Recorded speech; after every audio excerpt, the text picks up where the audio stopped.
Howdy! Welcome to your GeoGebra introduction video. We'll be meeting GeoGebra, a free suite of mathematical and statistical software developed by an international group of volunteers to help people learn stuff all over the world. Wow, what a cool group of volunteers. Role models.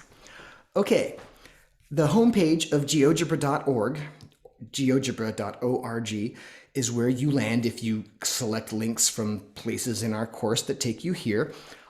When you land here, you'll see in the Ready for Tests column down there in the middle of the homepage the name GeoGebra Classic. That's actually the version of GeoGebra that we use for our work in a statistics class. So I'll select that.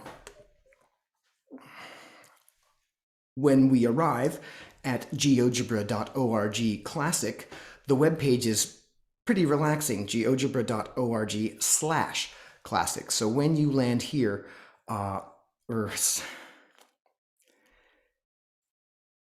geogebra.org/classic. This is the website that I type into my browser since I've gotten used to using this program. Sometimes, if your window's the right size, a group of options called perspectives, the options of things we can use for calculations, pops up on the right side of the home page. If it doesn't pop up, like in my window today, head up to the main menu, the 3 bars in the upper right corner of your screen. When you open that, you'll see a bunch of file options. They're useful if you've either downloaded GeoGebra to your device and want to save your work, or if you've got an online GeoGebra account and would like to save your work. I don't actually use them often.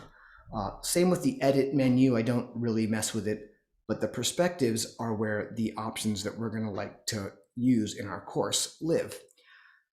The main two that we'll use this quarter are the spreadsheet, which we'll use starting in our study of analyzing numerical data, and we'll use it whenever we have a data set to analyze that's numerical throughout our work. It looks like a matrix of boxes, columns A, B, C, etc., and as many rows up to 350 as GeoGebra can handle. To enter data, say my age is 49 if I'm doing age data, my sister's 50. Oh, she's 51.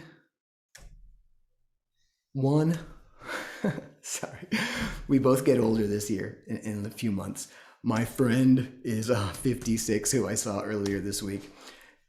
We could have a little data set of middle-aged people's ages if we wanted. That's how the spreadsheet works. We'll talk in a different video about how to use the spreadsheet to analyze data using something hopefully more interesting than me and my friends and family's ages. Back in that main menu, let's show you the other perspective we'll mostly use this quarter.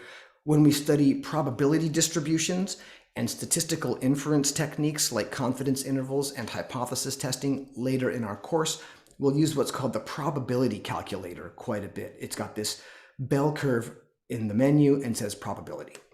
When you open it, it opens up a green tab called distribution, that's short for probability distribution, and you see what statisticians call the normal curve, or the bell curve, or the Gaussian curve.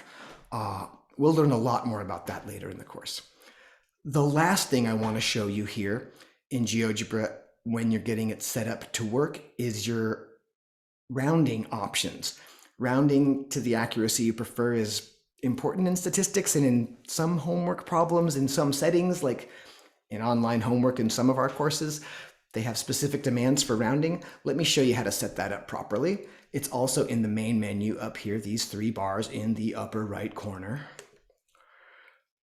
Past file, past edit, past perspectives, past view. Here's the settings.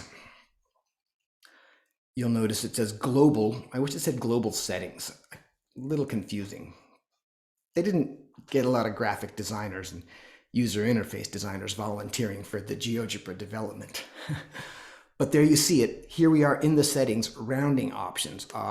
Oftentimes when you first open GeoGebra, it'll be set to 2 decimal places, or maybe that's what you prefer in a certain setting. You can make it more accurate, 3 decimal places, or 4 decimal places, or more. I would recommend setting it to 4 decimal places this quarter, hitting Save Settings, and double checking that it's working properly occasionally. That's what we're going to use in most of our work. One more thing, if the GeoGebra screen starts to get crammed full of things, like maybe you've been looking at the spreadsheet and then there's this graph over here that you don't want to see, you can clean up the screen a little bit using the View selections here in the main menu. Below Perspectives is View. Instead of having a list of all of GeoGebra's different options, you get checkboxes. Spreadsheets, what I want to work with. The graphics, that XY plane there is for algebra classes and calculus classes. That kind of work usually. We're not going to use it, so I can deselect it if I don't want to see it. Okay, that's the basics of getting GeoGebra opened up. Remember, from the main homepage, geogebra.org, look under Ready for Test, get to GeoGebra Classic, or simply at the end of that webpage, /classic, and you'll be at the place you want to be to get to work in statistics class. Farewell.